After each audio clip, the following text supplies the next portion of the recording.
Here is the summary of the story, The Last Lesson by Alfonso Daudet. Franz, the narrator of the story, was running late for school one day and was worried about getting a dressing down from his teacher, Monsieur Hamel. He had not learned the rules of French participles like Monsieur Hamel had asked him to.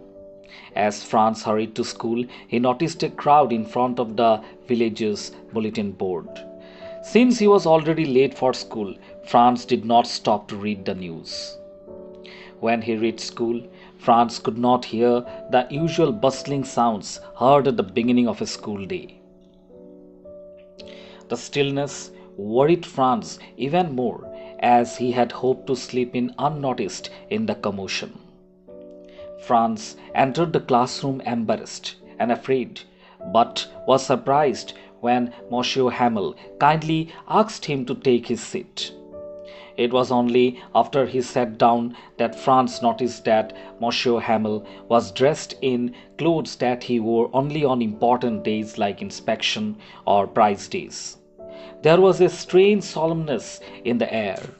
What surprised Franz even more was the sight of the villagers occupying the backbenches that would otherwise be empty.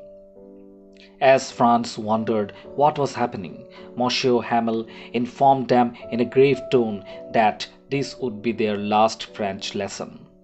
Since Germany took over Alsace and Lorraine after the war, it had been ordered that only German would be taught in schools now. Franz was shocked by the announcement and realized why the atmosphere was so serious that day.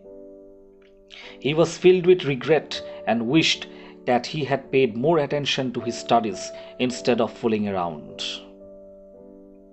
His books no longer felt like a nuisance, and he realized that he would miss the cranky old Monsieur Hamel. Then he heard his name being called out for recitation. Completely unprepared, Franz made several errors as soon as he began, and stood there feeling terribly ashamed.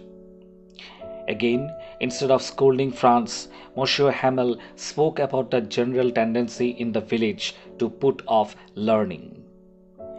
The Prussians could now mock them for not knowing to speak and write their own language. Monsieur Hamel went on to say how it was not just Franz's fault.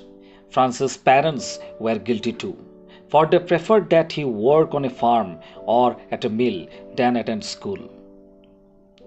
Monsieur Hamel confessed that he himself acted irresponsibly when he gave students holidays so that he himself could go fishing.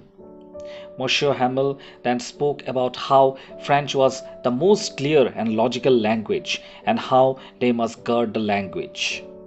By doing so, they would have retained at least one part of their freedom. While they continued with the lessons for the day, Franz found himself paying attention to every word that Monsieur Hamel uttered that day.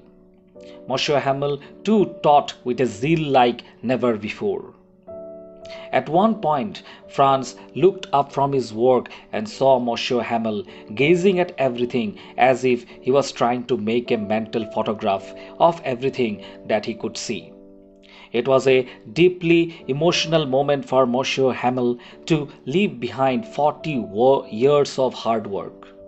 Even the villagers seemed to be overcome with emotion. Finally, when the lesson ended, Monsieur Hamel stood up to speak, but words were stuck in his throat.